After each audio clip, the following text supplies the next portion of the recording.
It starts out suddenly. A twitch, impaired coordination, the inability to speak, loss of a sense, or even paralysis of an arm or leg. You go to the doctor, but they find nothing wrong. Eventually, you're led to believe that it may be all in your head. This is the story of many individuals searching for answers to their unusual onset of symptoms that no medical test seems to answer. However, the disorder has been around for centuries. Conversion disorder. Conversion disorder, also known as hysterical neurosis, is a condition in which a person shows neurological symptoms that cannot be explained by a medical evaluation, according to the U.S. National Library of Medicine. The somatoform disorder is characterized by physical symptoms in a patient who does not have a physical cause. In fact, conversion disorder patients are unconsciously producing involuntary neurological movements. Does this sound familiar? That's because since October 16, 2011, 18 people have come forward in Leroy, New York, showing signs of behavioral tics and twitching. Many of these individuals are teens.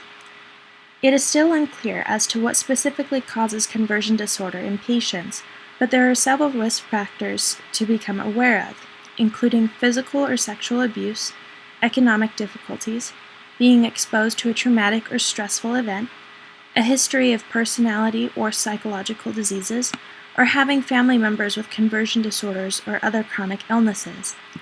Although this disorder affects both men and women, females are more likely to be afflicted by the condition. One study hypothesizes that the patient is experiencing movements that the brain is processing through its voluntary motor system as involuntary. Conversion disorder falls under the somatoform disorders, where the mind will create a very real symptom without having any organic reason to blame as the culprit.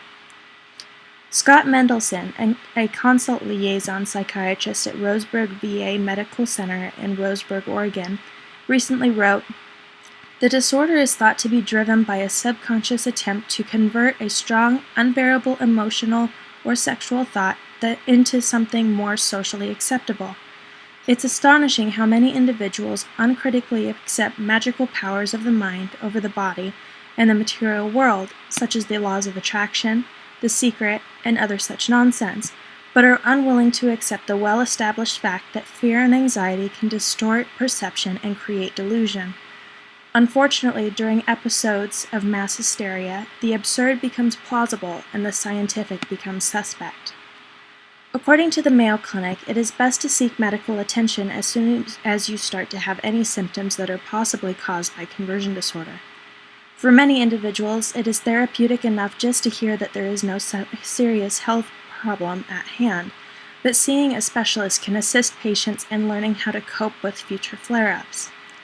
The Mayo Clinic staff recommended writing down symptoms, writing down key personal information such as recent life changes or stresses, making a list of medications, taking a family member along, and writing down any questions you have before you go to a doctor. That way, the limited time spent with your doctor can be used to its maximum.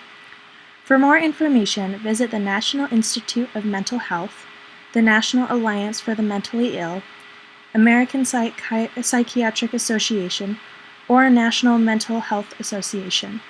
Check back later to see an update along with personal stories from those with conversion disorder.